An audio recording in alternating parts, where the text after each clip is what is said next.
So if you're Tamil, if you ever tried to track your food into MyFitnessPal, you already know the problem.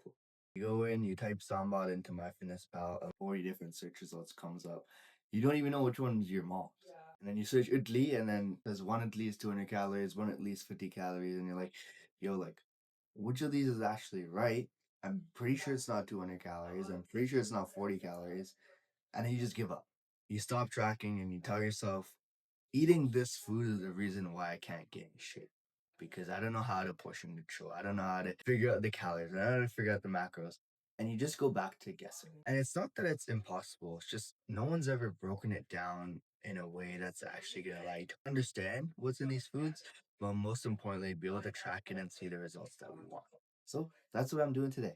Quick context, if you're new here, my name is Coach Kegs, and I coach Tamil guys all over the world, teaching them how to burn fat, build muscle, and get into the best shape of their life without necessarily giving up Tamil food or Tamil culture.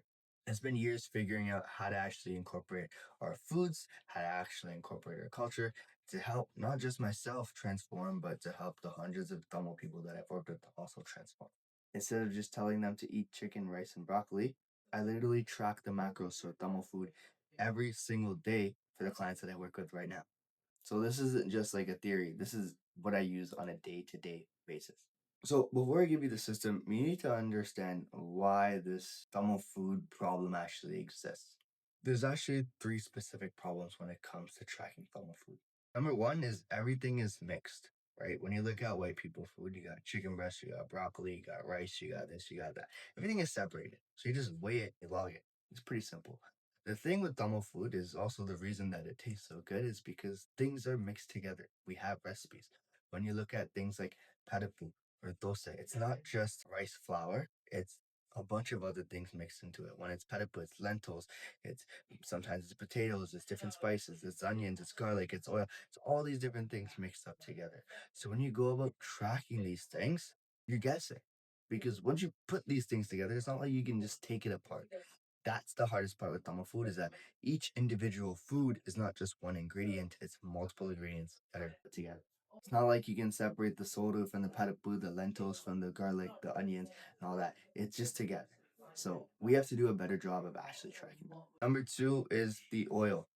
Oil is every Tamil moms and amamas and aunties and uncles' best friend. Nobody measures it when they cook. Your mom is just in there and she's just pouring it until it feels right. But the big thing to understand is that oil is about 9 calories per gram. 1 gram of oil, it's not a lot of oil, it's about 9 calories. So that's where oil becomes invisible. We throw it into all these different things, each of the curries, each of the sambar, each of the soda, whatever it might be, even butter too. And these are invisible calories that actually add up meal after meal. And it's the reason why, even though you think you're tracking your Tamil food properly, 3, 4, 500 calories under what is that? What it's actually supposed to be. Last problem is dry weight versus cooked weight. This problem trips up even the most experienced of MyFitnessPal users. Things like soya chunk, rice, all these different things, they have their weights as dry before they're cooked and they have their weights after they're cooked as well. And all these things change dramatically once they actually get cooked, once water absorbs into them, once they're baked, they're fried, they're pan fried, whatever the case that might be. If you're weighing after you're cooking and you're using the dry weights of something instead of the actual cooked weight, then you can be off by 2, 3, 4, 5, 600 calories even because of how much that food can change after it's actually cooked and the way it's prepared. So before you even put the foods into MyFitnessPal, you're already incorrect, you're already wrong, which can be really, really frustrating if you don't know how to actually address it. So now that you know why it's hard, here's how we're actually going to fix it. Number one thing we do is we track components, not the entire dish. If you're eating dosa and sambar, you don't type in dosa and sambar into MyFitnessPal and you track it as one thing. You don't put Tamil vegetarian dinner. You don't put mutton kothu and chicken wings in the actual log. You need to start logging each individual component. For example, let's say you're eating sambar and dosa because I love sambar and dosa, so we're gonna use sambar and dosa. Sambar is made up of some lentils, right? So some of the paripu, it's made up of some water, it's made up of some oil, it's made up of some spices, and there's carrots, other vegetables that go into it. So instead of looking up sambar and trying to put that in, for the first few times, put in the each individual amount of ingredients. And you can just eyeball this by actually weighing out the portion, say, hey, this much of this looks like water, this much of this looks like lentils, this much of this looks like that. Things like spices and vegetables, you don't have to track because the calories are going to be very minimal. But the things that actually make up the most amount of calories is what you actually want to have tracked. And the exact same goes for a full plate of thermal food. If you have soda, perapu, carrot sambal, udlaklanga, eggplant, whatever it is, don't just track vegetarian thermal dinner that you underestimate and not see the results that you want. How much rice do you have? How much of the eggplant curry do you have? How much of the carrot sambal do you have? How much of the perapu do you have? And based on all this is when you can start to weigh this out and actually track the components instead of just tracking the individual food. And I'm not gonna lie to you, this is gonna feel like more work the first few times. But after that, it's actually faster. Because not endlessly scrolling through the wrong search results in MyFitnessPal. The ones that you put in are actually the ones that pop up right away. They're in your recently searched. And so you don't have to choose random entries every single time. You're actually correct with what you're choosing. Number two is always be conscious of the type of weight that you're using. If it's cooked food, use cooked weight. If it's dry food, use dry weight. 100% of the time, if you use dry weight of a particular food, it's going to be very accurate. But if you're anything like me, I'm not the one that always prepares my meals. So usually I'm weighing it out after it's already been cooked. If that's the case, make sure all the ingredients that you put in are using the cooked values. So, for example, if you're eating 80 grams of dry soya chunks, that is different than 80 grams of cooked soya chunks. Because when you actually prepare soya chunks, you soak them in water and you cook them, and they actually double or triple in weight. So, the same amount of soya chunks that you're getting for 240 grams is the same as 80 grams when it's dried. A lot of times, this is where we mess up. We put in 80 grams thinking it's cooked, but it's actually dried. So, the actual process of cooking these things doesn't remove nutrients, but it does increase and decrease water. Soak the soya chunks, you air fry them. There's gonna be a lot of changes in water, but the actual food is gonna be the exact same. And if you're unsure about how much the weight fluctuation has happened on, just put it into AI. It's not the first time we've done that, but now you can be way more specific in terms of what you're putting in to get a better understanding of how to actually put that food into MyFitnessPal, into the tracking software that you're using.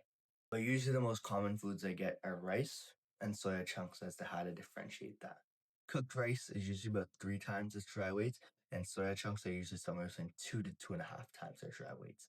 Everything else does a pretty good job of having cooked weights in MyFitnessPal. And this third rule is probably the most important one, and it's the one that's probably going to change your numbers the most, and that's to estimate oil deliberately, not ignoring it. Deliberately is a big word, actually. Estimating oil consciously. I think that's a better word. So here's a simple system, right? Anytime you get a plate of thermal food on your table, if you look at the amount of oil that's used, whether you can watch whoever's making it or not, usually a general rule of thumb is for every dish, for every kilo, kulambu, this, that, about 1 to 3 tablespoons of oil is used per dish. It's gonna depend on who's cooking, it's gonna depend on what dish. But what you need to understand is that 1 tablespoon of oil is about 120 calories. It doesn't matter if it's sunflower oil or avocado oil or whatever oil it is, all oil is 120 calories. And that's the whole reason your entire calculation of your food is completely off, right? Because if you're having padapu and soro and kida and udlaklanga and this and all that, each of those has a little bit of oil in them. Maybe you're adding a total of a tablespoon or 2 tablespoons of oil. And now all of a sudden, you're off by 240 calories because you didn't track the actual oil that was cooked into these things. You multiply that across the soda, the sambar, the poriyal, the curd rice, whatever the case it might mean, and you're going from an extra 100 to 200, 300, even 400 plus calories just from the oil that we use to cook each of these dishes. You don't need to be exact here, but you just need to stop assuming it's zero. Even a rough estimate of a tablespoon and a half of oil per every single meal that you have gets you across a little bit more than not putting that in. Worst case, if you're outside and you're eating outside thermal food, then you can overestimate to 2 tablespoons of oil. And the last fix that we need to make is what we actually search up into MyFitnessPal. Because the actual search terms that you use make a lot more sense. Generic search terms are going to give you garbage results.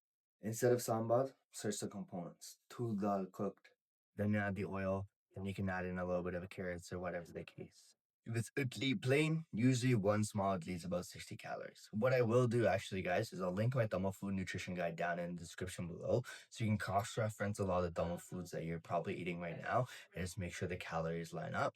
But when you're actually putting it into my fitness pal, you want to make sure that those numbers line up with what's in the nutrition guide. So I'll put that down below. You can access that whenever you want. But for things like dosa, it's going to be a little bit variable, right? If it's like a super thin, small dosa, it's probably close to 80 calories, right? And you can find the actual result. But then the thing that you can modify is the quantity. You might say one dosa is 120 calories, right? You might have a big masala dosa on your head, right? So you look up masala dosa or you look up the dosa. Perfect. Let's figure out how much the dosa is. Let's figure out how much the masala is. And let's track those two things separately. Especially when you're eating the same foods or similar foods on a weekly basis or even on a monthly basis, these foods are going to be automatically logged into your MyFitnessPal. And once you build this once, it becomes a week of typical double meals that you know exactly how to plug and play, especially if you're eating similar foods over and over again. And now you have your own double meal plan of how to incorporate all the foods that you've ate and figure out how to put it within the context of your diet. Whether you want to burn fat, build muscle, whatever the case it's going to be. And that's the system, right? Track the components, not the dishes. Make sure that you're using the right dry weight or cooked weight. Make sure to always account for oil instead of ignoring it and using the right search terms when it comes down to it instead of generic terms that are going to give you generic results. And it's exactly what I walk every client through when they start working with myself because most people don't fail at tracking because they're lazy. They fail because when these foods come up, they have no idea how to do it. They always mess up.